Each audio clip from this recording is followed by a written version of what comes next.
18 বছরের সংগ্রামের আংশিক সফলতা। অবশেষে কর্মচারী এবং শিক্ষকদের পেনশনের সেই সংগ্রামের মান্যতা দিল কেন্দ্রীয় সরকার। 18 বছরের সংগ্রামের আংশিক সফলতা।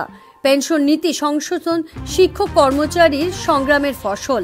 দেশের শিক্ষক কর্মচারীদের সংগ্রামকে অবশেষে মান্যতা প্রদান করতে বাধ্য হল কেন্দ্রীয় সরকার।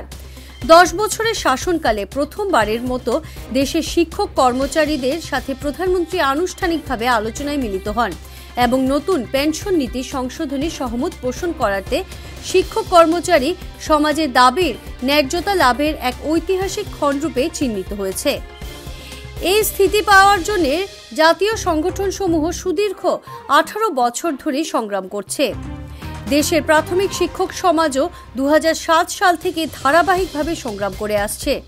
2007, 2014, 2017, 2020 বর্ষে জাতীয় পর্যায়ে বিক্ষোভ প্রদর্শন, প্রতি বছরে ব্লক পর্যায়ে থেকে জাতীয় পর্যায়ে ধর্ণা, মন্ত্রী, বিধায়ক, সাংসদ, প্রধানমন্ত্রী, রাষ্ট্রপতিকে স্মারকপত্র প্রদান, দরজায় দরজায় কার্যসূচির উপরেও বিগত বর্ষের 5 সেপ্টেম্বর থেকে 5 অক্টোবরে ভারত যাত্রা কার্যসূচির গণ সচেতনতা সৃষ্টির কার্যসূচি রূপায়ণ করে তীব্র সরকারকে প্রত্যাহ্বান সৃষ্টি করেছিল।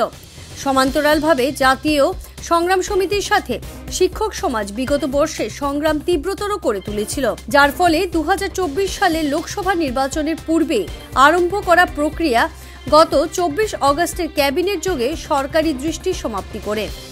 এই সিদ্ধান্ত অটল বিহারী বাজপেয়ীর এনডিএ সরকার এবং পরবর্তী সময়ে সিদ্ধান্ত কার্যকরীর কারণে কংগ্রেস সরকার শিক্ষক কর্মচারীর প্রতি করা চরম অন্যায়ের কিছু সংশোধন রূপে চিহ্নিত হয়েছে।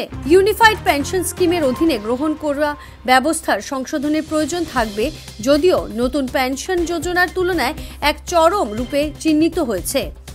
অসম সরকার রাজ্যে প্রাদেশিকরণ বিদ্যালয়ের শিক্ষক মনোহরণ সমিতির অধীক্ষণ শিক্ষক এবং ওবিবি শিক্ষক সকলের মতো 2005 সালে পূর্বে নিযুক্ত সকল শিক্ষক কর্মচারীর ক্ষেত্রে বিশেষ বিবেচনার সাথে কেন্দ্রীয় সরকার নীতি এক সীমার অধীনে প্রয়োগ করার জন্য আর্জি প্রকাশ করেছে।